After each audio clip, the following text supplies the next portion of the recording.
speak as soon as you can. Just get out there and don't be afraid to make mistakes and talk to real Chinese people. The textbooks, I think, are a nice kind of comfort blanket to have like a little bit of structure and stuff, but get out and use what you're learning in the textbooks to talk to real people in real life. And don't be afraid to make mistakes because no one cares if your Chinese is bad except for you.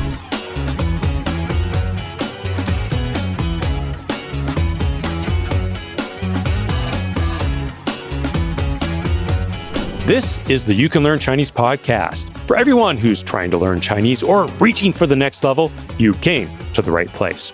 I'm your host, Jared Turner. And light travels faster than sound, which is why some people appear bright until they speak. My co-host is John Pasden, who's out for this episode, and his bed is a magical place where he suddenly remembers everything he forgot to do that day. Let's get to it.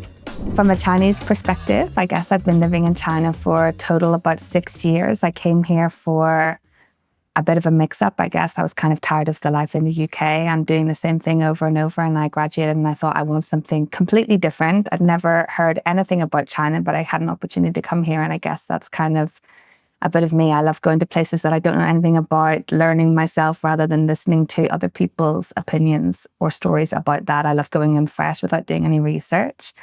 And yeah, since the first time I came here, I guess I've never looked back, and I've been here, total about 6 years, and not planning to leave anytime soon. Wow. All right, Emma. So here's the big question. Why did you start learning Chinese? Well, I actually started learning Chinese the second time I came here. The first time I came, I was just here for a 2-month internship, and I guess the narrative I'd told myself throughout my entire education was I'm just not good at languages. I learned French and Spanish in school and I was terrible at them. They were my worst grade by far from everything else. I was a straight A student, but not in languages.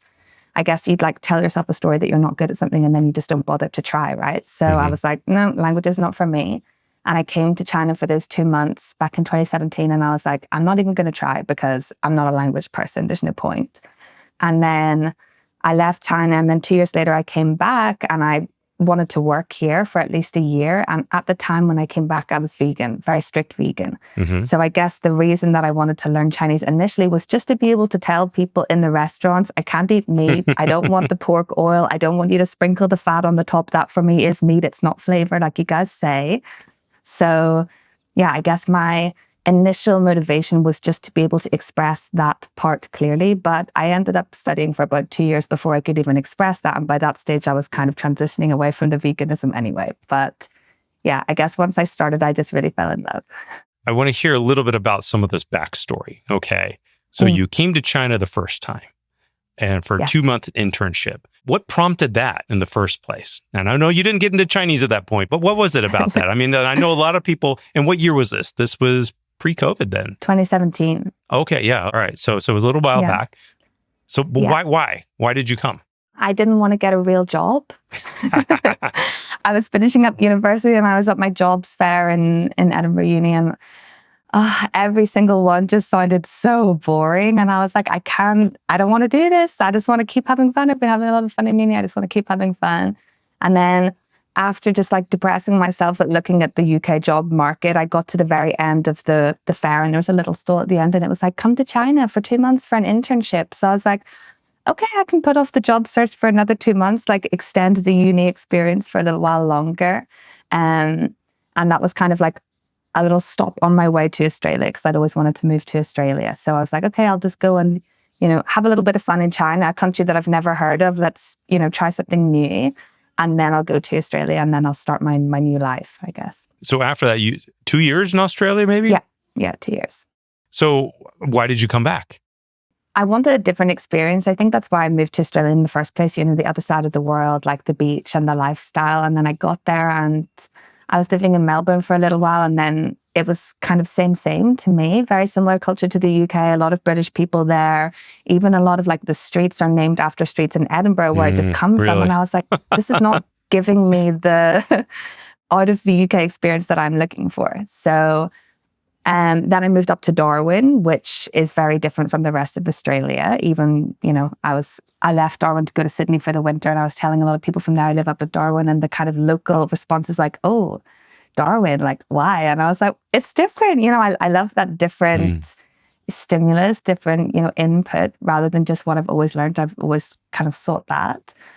And then, I was just kind of like going through the motions in Australia. I had a great job. I was managing a sailing school up in Darwin, living on the beach. I wasn't wearing shoes. I was like, okay, yeah, this is pretty fun. And then I guess I kind of got up to the highest level I could in my job. Every day was kind of feeling kind of same. And I was like, China was pretty fun. And I just had this little niggle like, yeah. I mean, honestly, those 2 months in 2017 for me were so overwhelming, overstimulating. Like I barely even remember that time because I think it was just like too much for my like freshly graduated brain. What city were you in? I was in Zhuhai. Zhuhai. So there's actually a number of places named Zhuhai. So where was this one at? Oh, I've never heard of the other ones. I know there's one at Chongqing. So it's just above the border from Macau.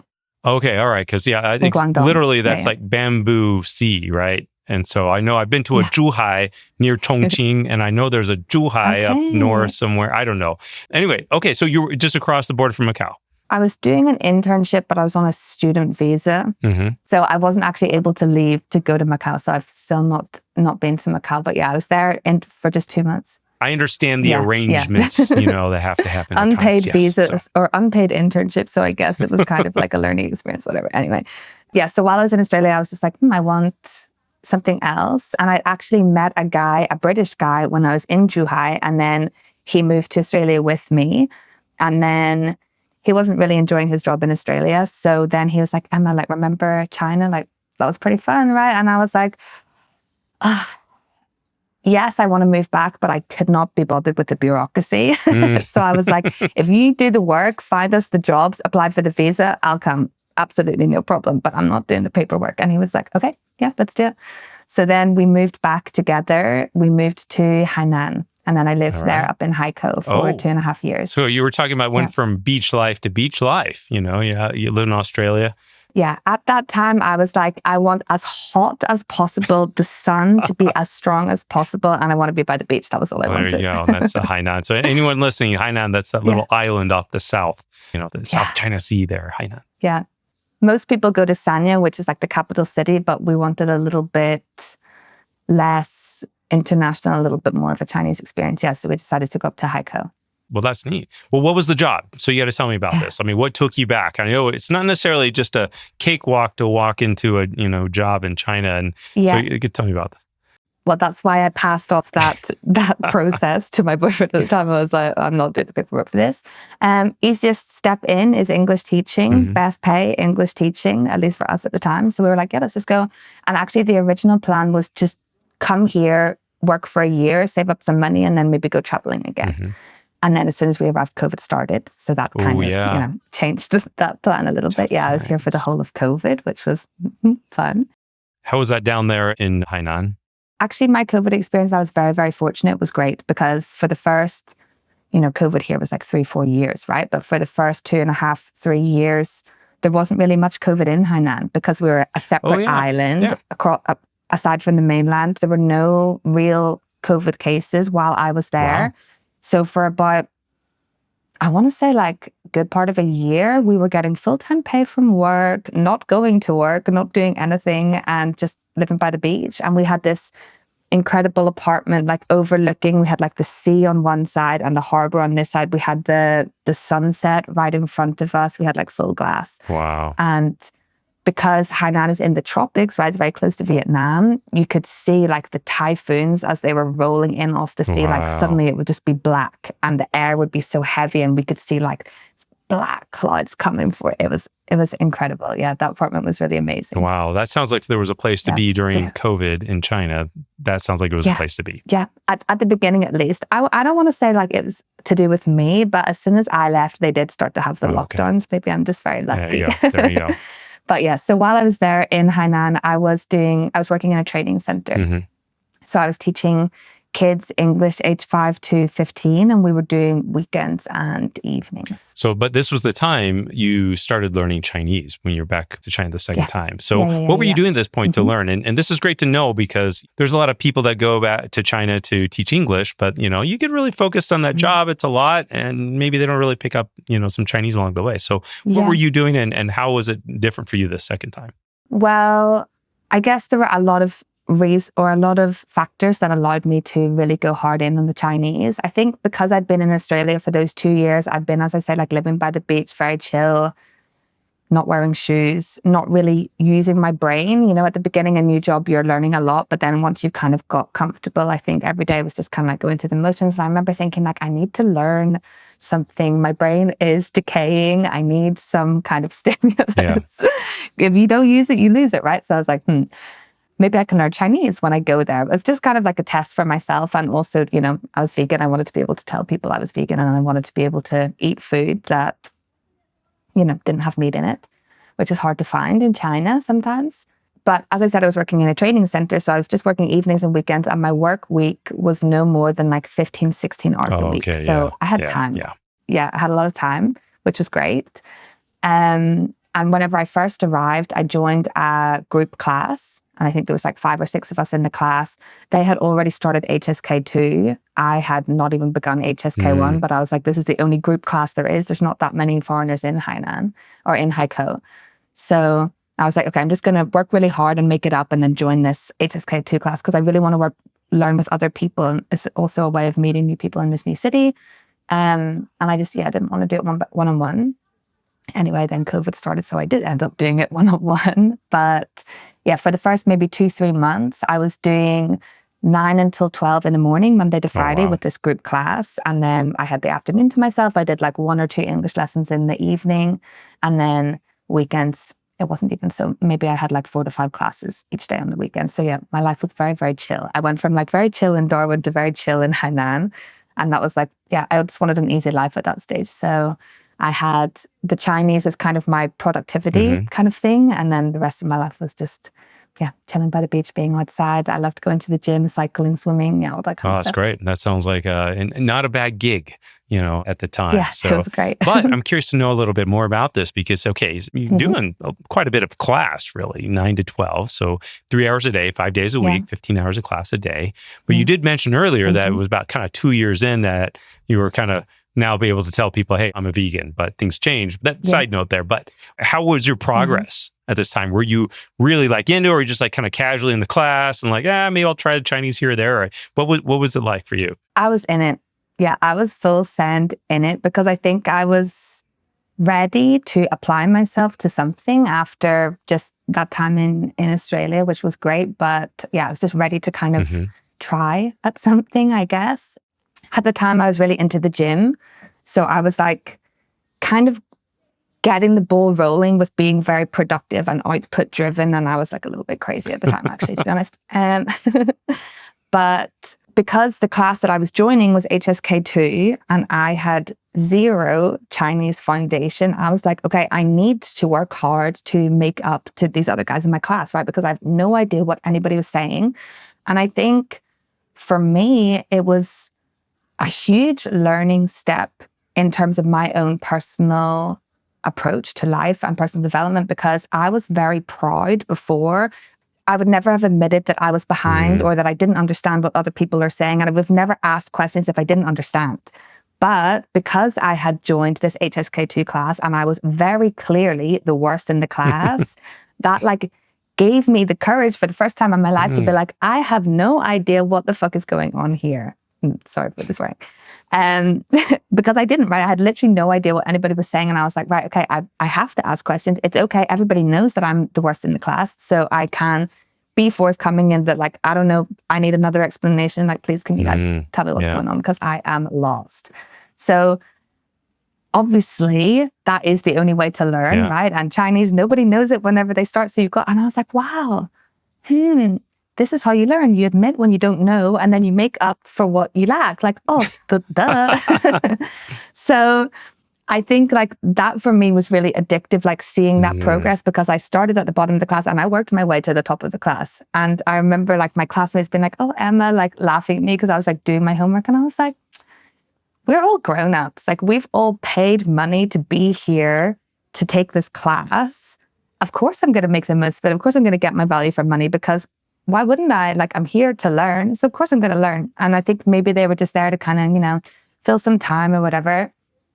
But I was like, and this is like also what my mum has always taught me is like, if you're paying for something, you're going to use it, right? So I was like, okay, I'm paying my own money as a grown up. This is the first kind of learning class I guess I'd ever taken as an adult. And so I was like, I'm going to be the best in this class because I'm paying for it. So I'm going to make the most of it, I guess. Your mom's probably listening to this and being like, yes. Yes, that's my Something girl. stuck.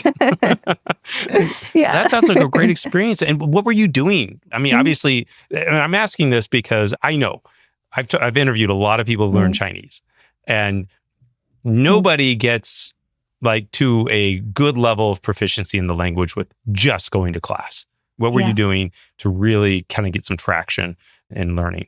Everything, everything that I could do. For me, I learned by writing. So I had to, I guess a lot of people, they're like, the characters are too difficult. I'm not doing that, but I have to write in order to learn. So I was like, I'm going to do it all, and I'm going to learn the characters too. So from the beginning, every exercise we had, I would just write out the entire exercise. Like we would have like little, fill in the blank word, but I would write out the full sentence, and it would take me a long time at the start, but slowly, you get better at it, and it improves. So I would do a lot of writing. This was my downfall, actually, and I would say this to like anybody who's learning. Like I really got stuck in like and I have a couple of other friends who are like that, like stay at home and be productive and study, right? Yeah. But like that's not practicing speaking. No. And I would like Chinese people would ask me to like go out and hang out, and I'd be like, oh sorry, I've got to go home and do my writing homework. And like looking back, I'm like, Emma, I want to shake myself. Like, sorry, don't have time to speak to you Chinese people because I've got Chinese to learn. So that's why my progress was very slow at the start. But also I think I have a very good foundation. As a result, my pronunciation is quite good, because not only did I do the writing, but I would also listen to all of the listening exercises, and I would repeat as I listened. So, I would repeat the question after the question, and then I would do the answer. And I would also, at the beginning, watch a lot of Chinese shows, and I would watch them 3 times in maybe like 2 to 5 minute segments. So I would watch it, say we have like a 2-minute segment. I would watch that 2-minute segment with no subtitles, just kind of looking at people and trying to get a feel for like what's going on. I had no idea what was going on most of the time. And then I would watch it again with the Chinese subtitles, most of which I didn't understand, but maybe I could pick out 1 or 2 words. And then I'd watch it again with the English subtitles and be like, oh, okay, this is what I mean. And then I could kind of like make those connections in my mind. But yeah, I put in the fucking work. Wow. I put in the work at the beginning. I really did work hard. Yeah. I think I was just in a period of my life where I was almost addicted to productivity. And I was like, any minute when I'm not doing something is kind of a waste. So I was really... I wouldn't maybe recommend, and I wouldn't go back to being quite so intense about it. But yeah, it got me to where I am. So yeah, I'm grateful to that version of me. Glad I'm not her anymore.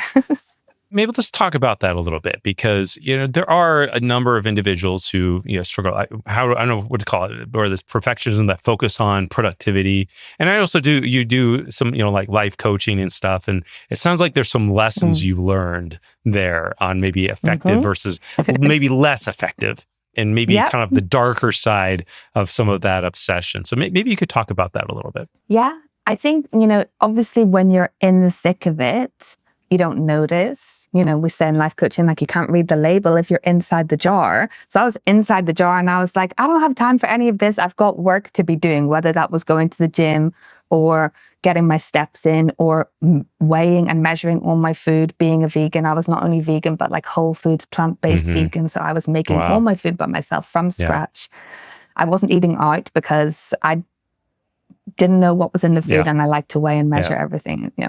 I was crazy, but I was like stuck in this hamster wheel that I was not able to get off of being productive and being busy. So even now I look back and I'm like, actually, that's not the best way to learn. And if I had just made some Chinese friends who couldn't speak any English and gone and been in that environment, then I would have learned a lot faster. But like my way of feeling in control of my life was to just have this, I had this little tick sheet that I ticked and filled in every day. Like I've done this many steps today and I've eaten this amount of food today and I've been to the gym and I've learned this much Chinese and I was doing like sometimes 6 to 8 hours of Chinese per day. Wow.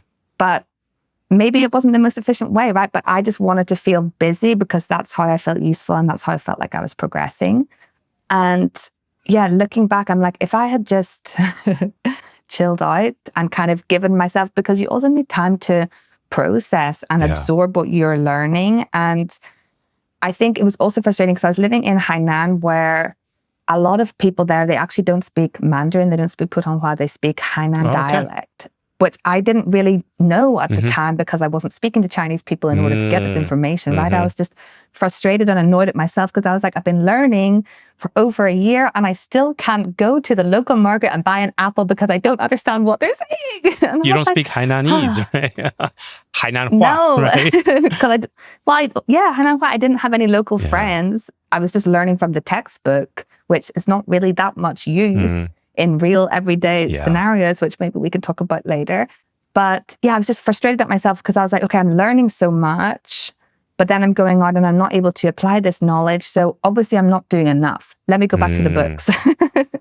And it doesn't work, right? So yeah, I think... What changed this thought process or this approach, or that you're approaching to learning, or even life? It sounds like, it wasn't just language learning. It was just some things in life. What kind of changed for you, and what happened?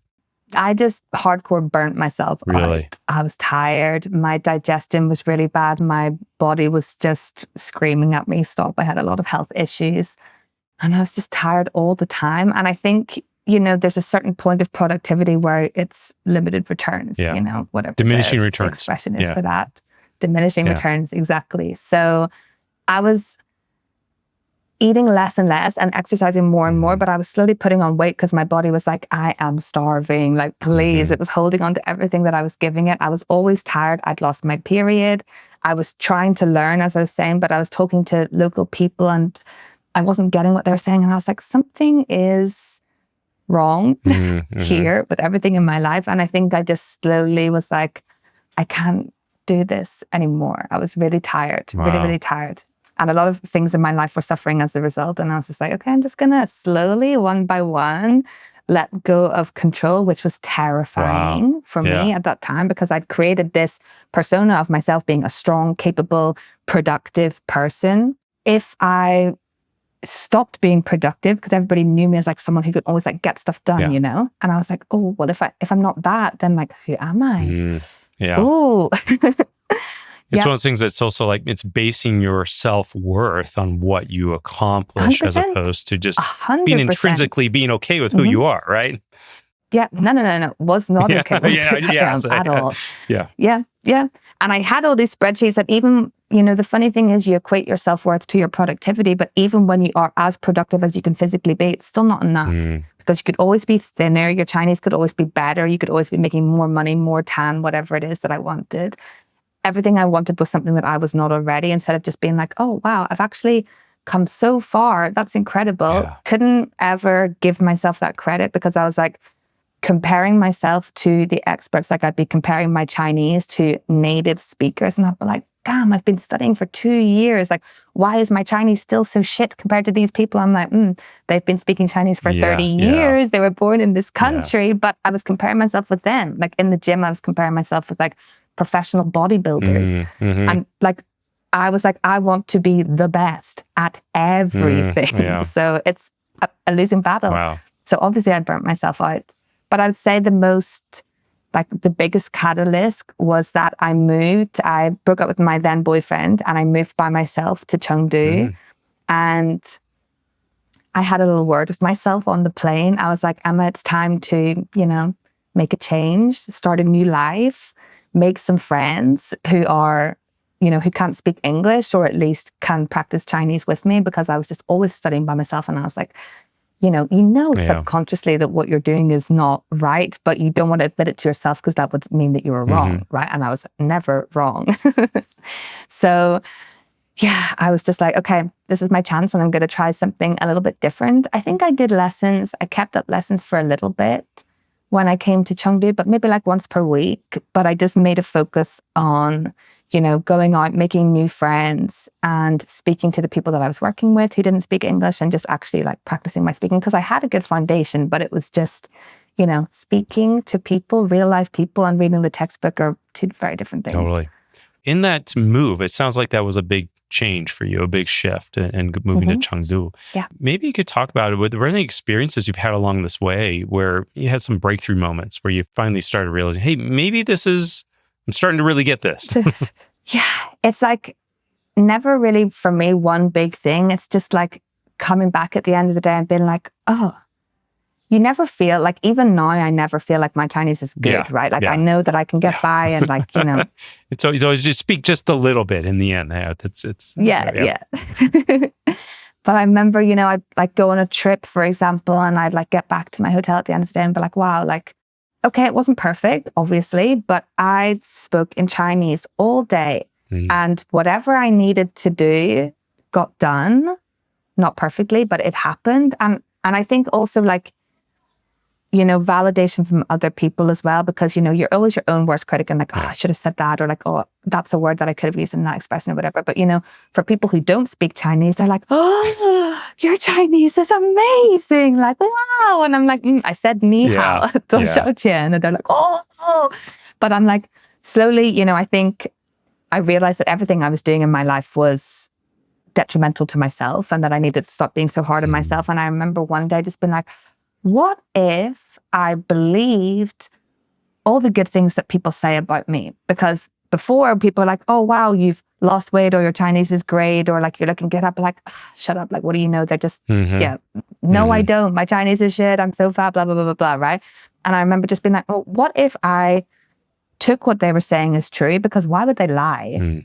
And if they say my Chinese is good, then maybe, just maybe I can allow myself to, reflect on the fact that actually it's not bad.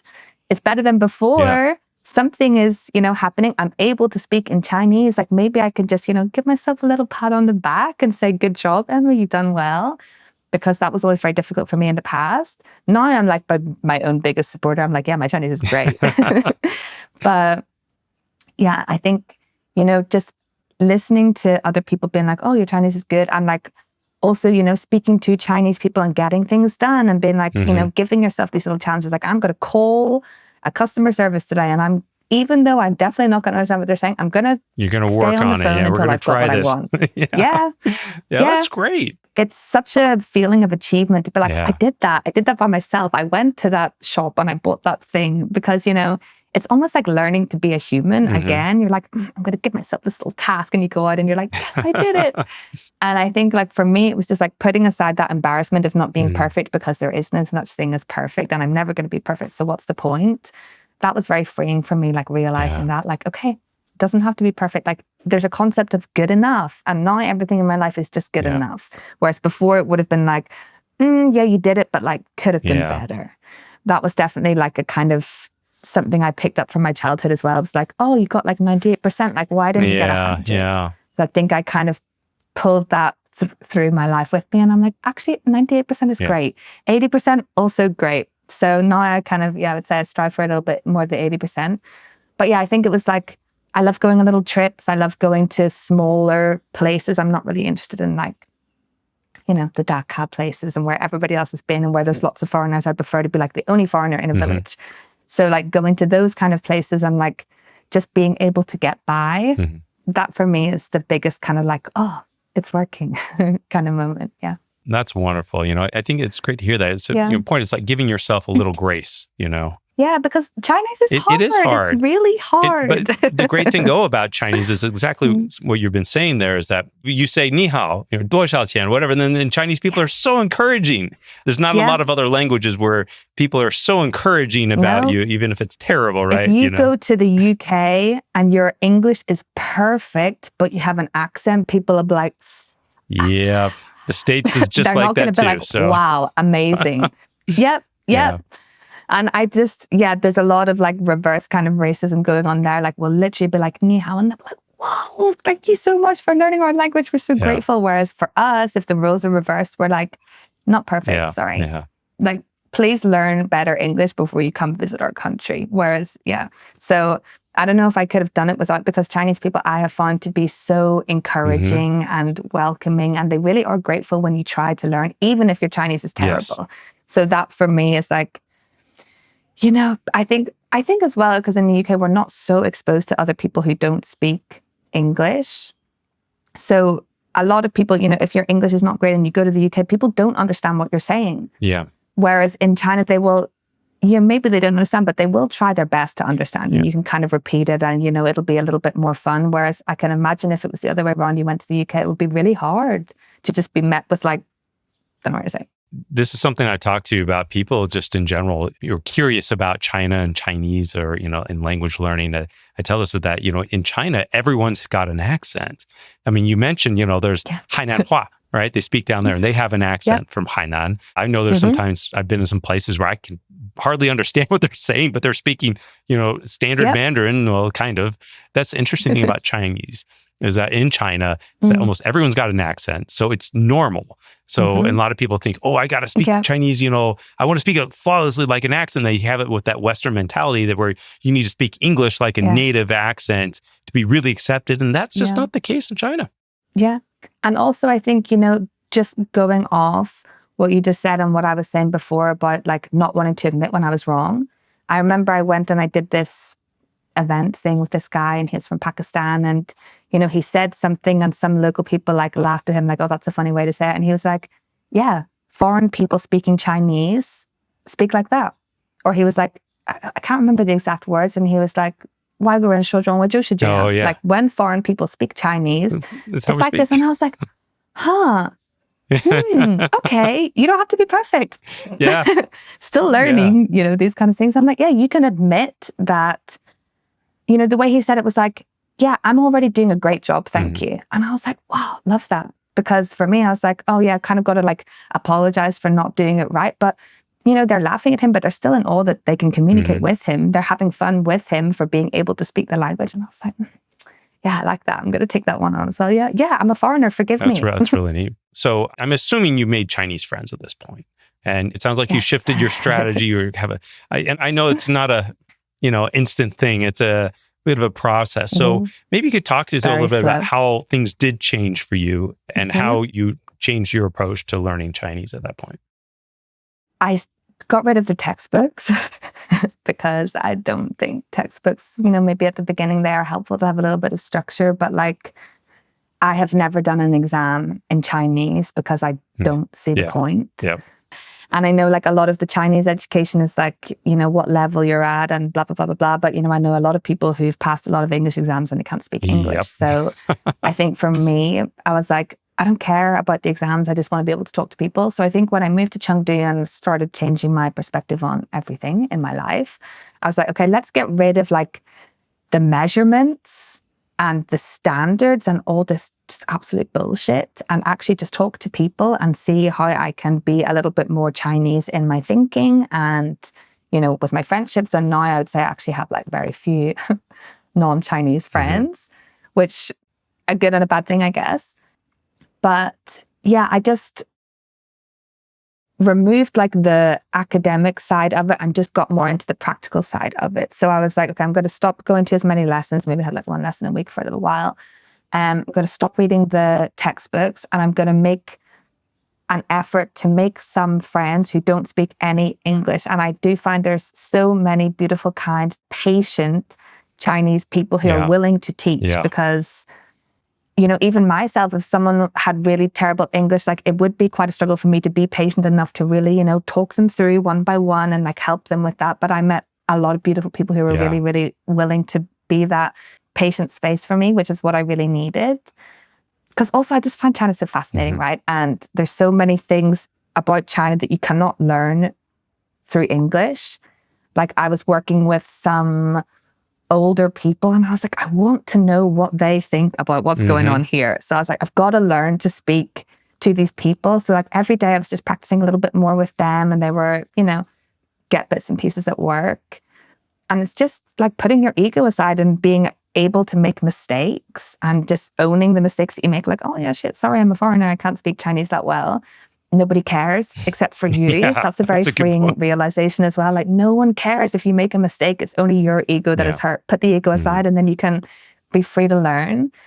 But yeah, just like getting out, going to classes. I was going to like yoga classes. I was going to CrossFit. So even if I wasn't really there's like a point in learning where like people are speaking and you're able to understand, but you're not able to reply fast enough sometimes in like a group setting, especially.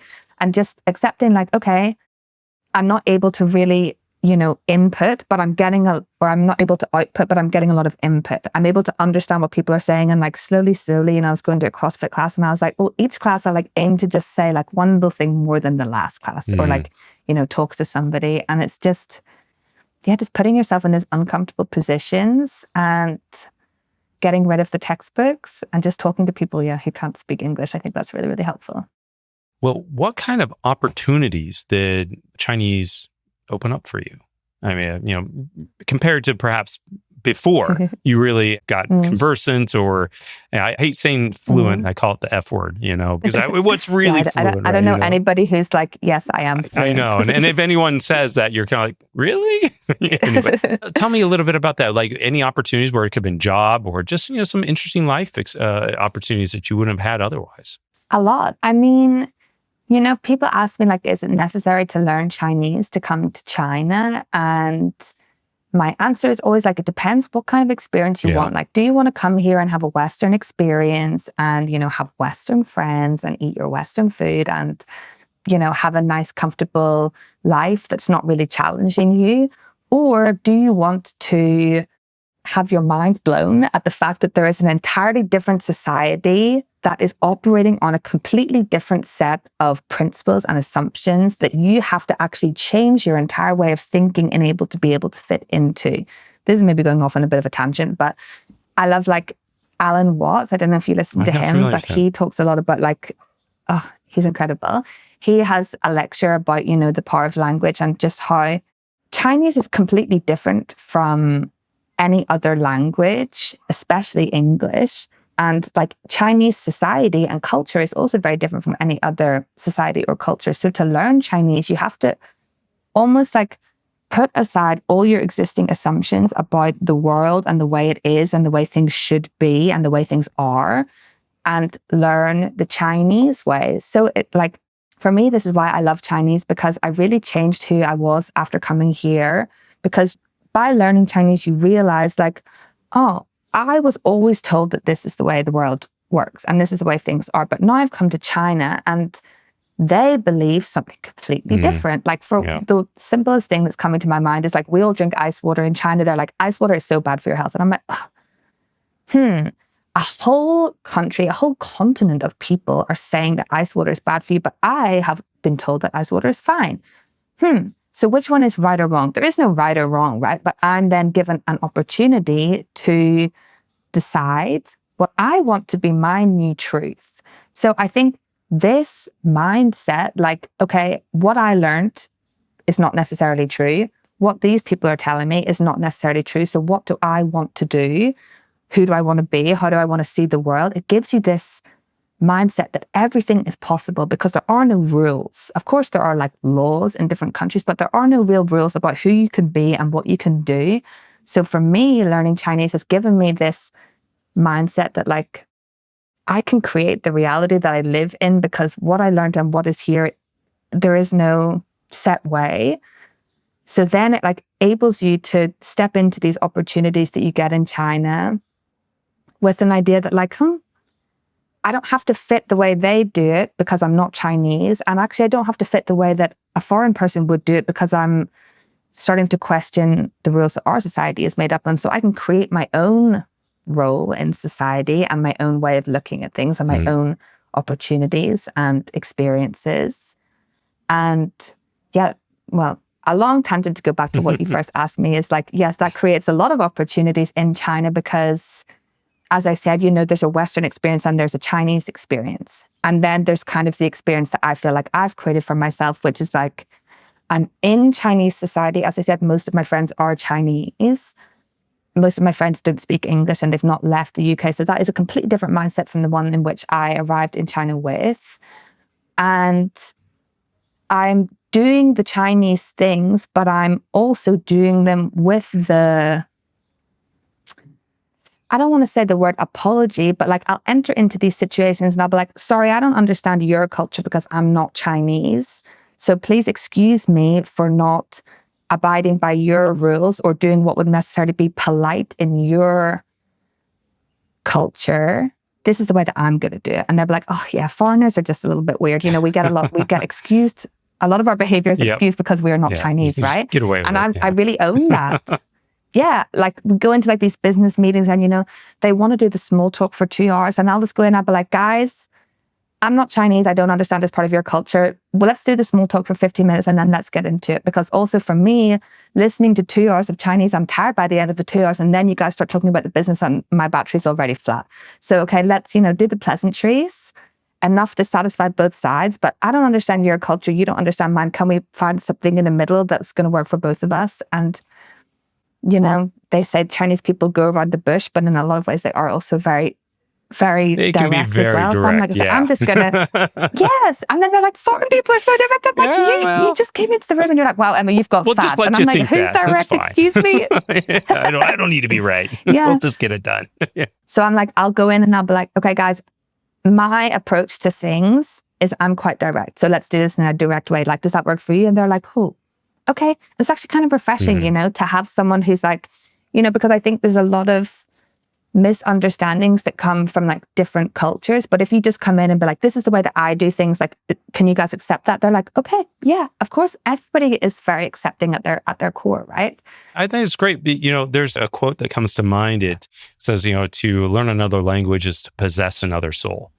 And, it gives you just a little different perspective on things. And I mean, I think, if you can learn French or Spanish, it still gives you a different perspective.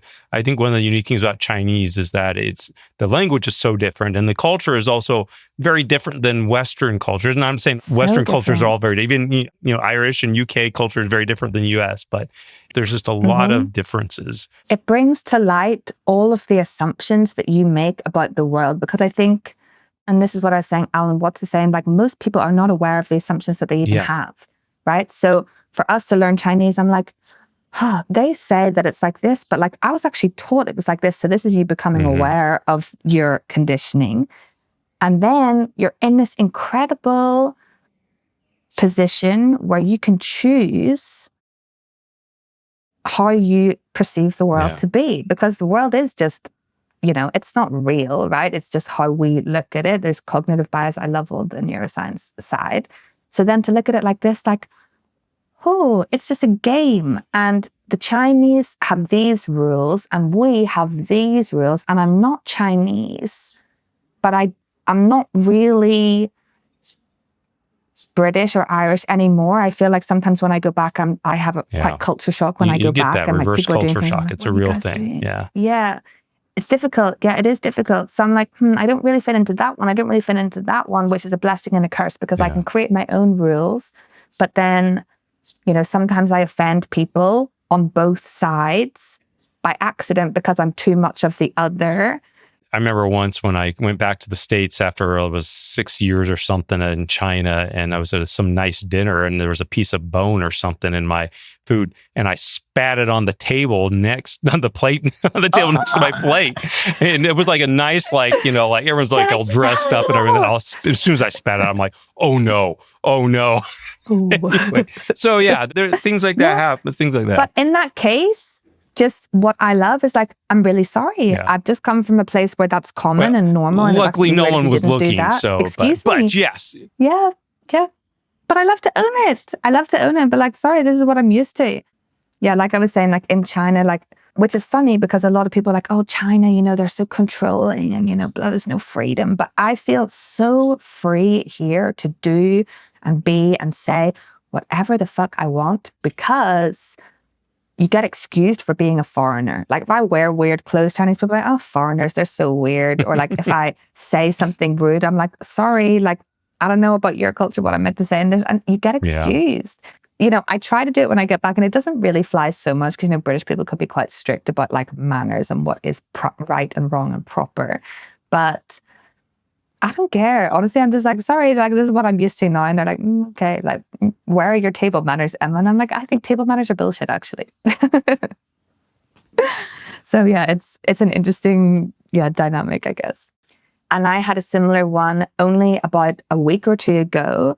as I was telling you before we started recording, my family is coming to China for the first time since I've been here in 6 years this weekend. So I'm so excited for this.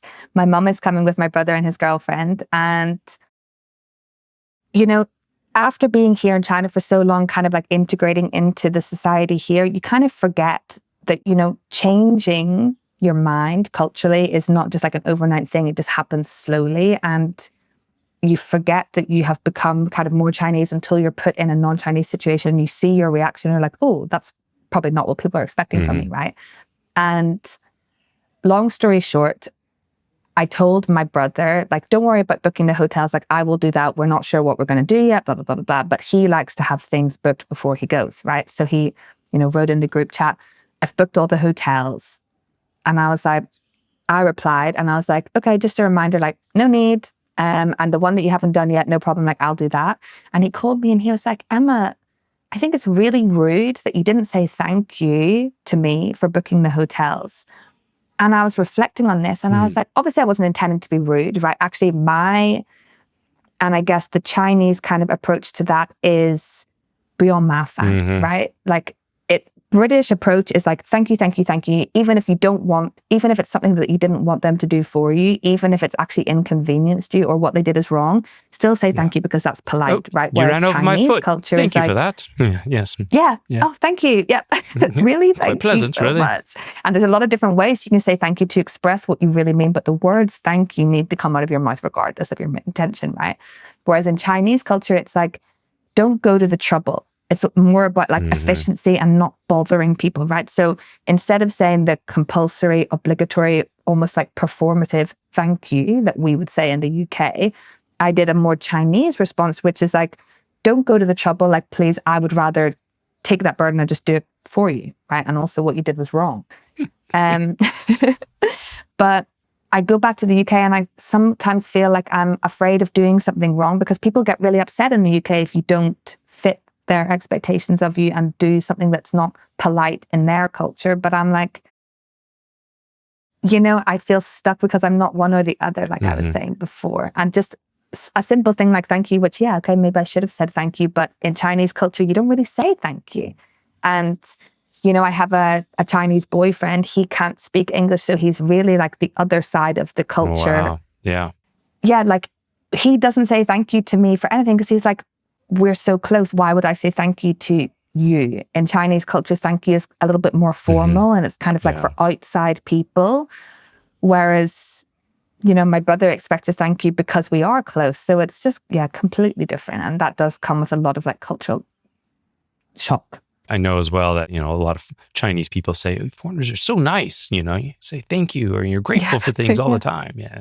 But now I kind of look at it from an outside and I'm like, it's actually a little bit fake. Can be.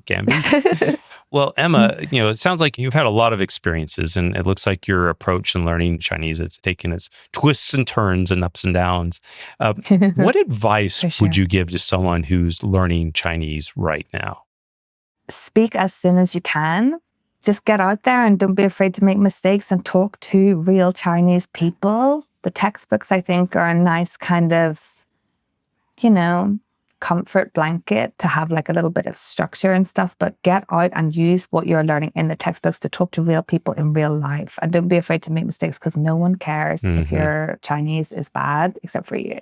Well, So yeah, I wish I had started speaking like 2 years before I did. That is excellent advice. Excellent advice. So, well, thanks so much, Emma. I appreciate you taking the time to be here on the podcast with us. You. And if people want to find out a little bit more about you and what you're doing, you do have an Instagram, right? I do. Yeah, I do. Instagram, I do kind of more on the Chinese socials, but I am trying to expand my Western socials a little bit more. So I do Instagram and TikTok. My name is emma.lifeinchina. And then if you're looking for me on the Chinese socials, it's Emma and then Ima is my Chinese name. Emma, so English name, Chinese.